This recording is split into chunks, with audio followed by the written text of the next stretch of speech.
Chapter 7.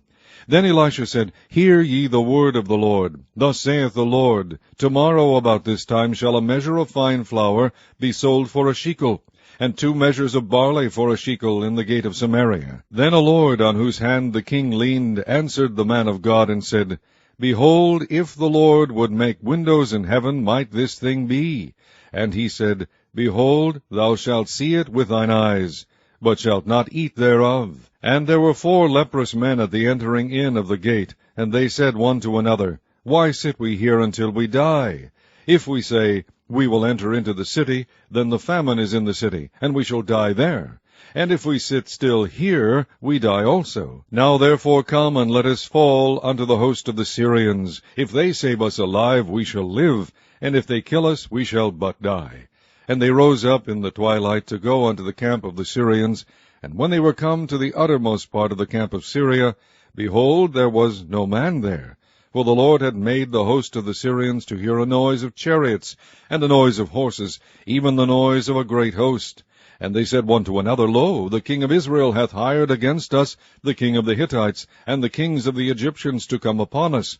Wherefore they arose and fled in the twilight, and left their tents, and their horses, and their asses, even the camp as it was, and fled for their life.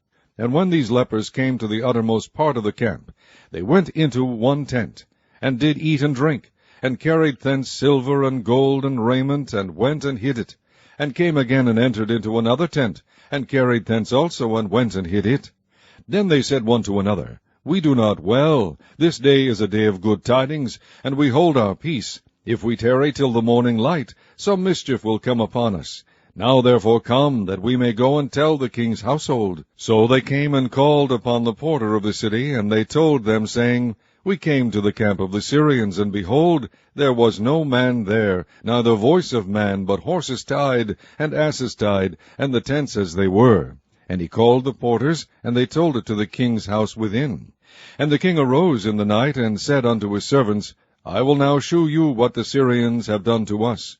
They know that we be hungry, therefore are they gone out of the camp to hide themselves in the field, saying, When they come out of the city, we shall catch them alive, and get into the city. And one of his servants answered and said, Let some take, I pray thee, 5 of the horses that remain, which are left in the city. Behold, they are as all the multitude of Israel that are left in it. Behold, I say, they are even as all the multitude of the Israelites that are consumed. And let us send and see. They took therefore 2 chariot horses, and the king sent after the host of the Syrians, saying, Go and see. And they went after them unto Jordan, and lo, all the way was full of garments and vessels, which the Syrians had cast away in their haste. And the messengers returned and told the king. And the people went out, and spoiled the tents of the Syrians. So a measure of fine flour was sold for a shekel, and 2 measures of barley for a shekel, according to the word of the Lord. And the king appointed the Lord, on whose hand he leaned, to have the charge of the gate. And the people trod upon him in the gate, and he died, as the man of God had said, who spake when the king came down to him. And it came to pass, as the man of God had spoken to the king, saying, 2 measures of barley for a shekel, and a measure of fine flour for a shekel, shall be tomorrow about this time in the gate of Samaria. And that Lord answered the man of God, and said, Now behold, if the Lord should make windows in heaven, might such a thing be?